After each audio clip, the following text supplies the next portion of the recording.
पुण्याजवळच्या निसर्गरम्य घाटांनी वेढलेल्या परिसरात शांततेच्या आणि आध्यात्मिकतेच्या सान्निध्यात दडलेलं आहे श्री हरिश्चंद्रेश्वर मंदिर घोडेगाव. दगडात कोरलेल्या अप्रतिम शिल्पकलेने सजलेलं हे प्राचीन मंदिर केवळ वास्तू नाही तर शतकांचा इतिहास, श्रद्धा आणि तपस्येची परंपरा स्वतःमध्ये जपलेलं एक पवित्र स्थान आहे. इथल्या प्रत्येक पायरीवर, प्रत्येक दगडी भिंतीवर आजही जाणवते राजा हरिश्चंद्रांच्या सत्यनिष्ठेची छाया आणि महादेवाच्या कृपेची दिव्य अनुभूती. शांत निसर्ग, पवित्र जलकुंडे आणि दगडी शिल्पांतून झिरपणारी भक्ती यापेक्षा जास्त या मंदिराचा इतिहास साधारण 1200 सालापासूनचा आहे. पूर्वी या परिसरात एक साबर वन नावाचं घनदाट जंगल होतं.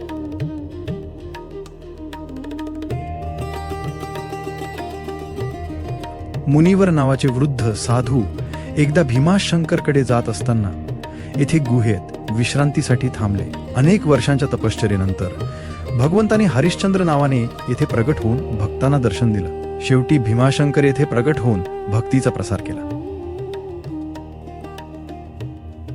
इथं प्रवेश करताच प्रथम दर्शन होतं नंदीचं. त्याच्या नजरेसमोर विराजमान आहे श्री हरिश्चंद्रेश्वर महादेव. म्हणतात या ठिकाणी राजा हरिश्चंद्राने स्वतः शिवलिंगाची स्थापना केली, म्हणून या देवस्थानाचं नाव पडलं श्री हरिश्चंद्रेश्वर मंदिर.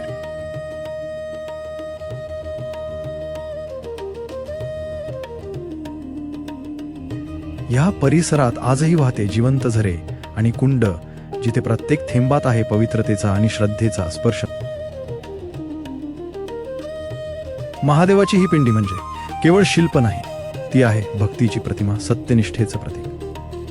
आपल्याला या मंदिराची सविस्तर माहिती या पुढे पुजारी काका सांगतील. हर हर महादेव, ओम नमो नारायण. आपने राजा हरिश्चंद्र का नाम सुना होगा.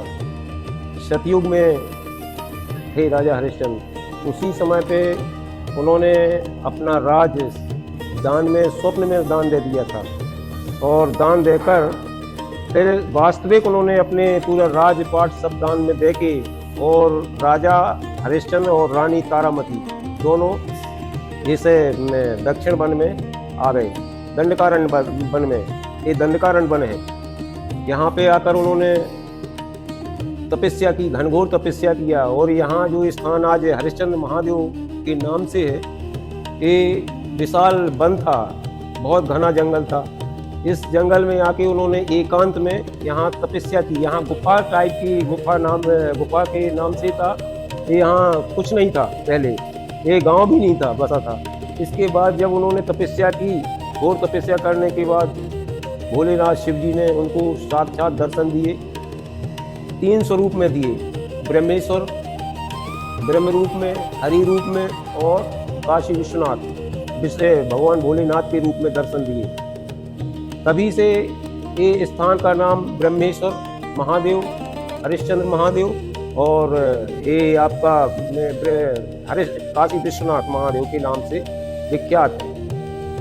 और तब से ही ये मंदिर आज तक चला आ रहा है. इसमें कई साधु महात्मा ऋषि मुनियों ने आके तपस्या किया, इस स्थान को जागृत किया. ये स्थान में आने से लोगों को बहुत शांति मिलती है, उनकी हर मनोकामना पूर्ण होती है. और पीछे हनुमान जी का स्थान है, बगल में माता काली विराजमान है, और ऊपर दत्त भगवान विराजमान है, उनके बगल में गणपति जी विराजमान है. संध्याकाळचे घंटे वाजताच मंदिर परिसर शांततेत न्हाऊन निघतो. हळूहळू सुरू होते श्री हरिश्चंद्रेश्वर महादेवांची रात्रीची आरती.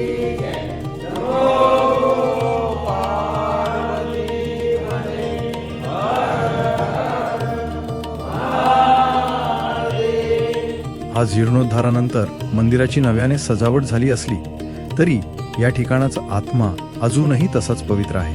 भक्ती, श्रद्धा आणि इतिहास यांचा संगम म्हणजेच घोडेगावचे श्री हरिश्चंद्रेश्वर मंदिर. जेव्हा संध्याकाळी सूर्यास्ताच्या प्रकाशात मंदिर उजळून निघतं तेव्हा एकच शब्द मनात उमटतो, हर हर महादेव.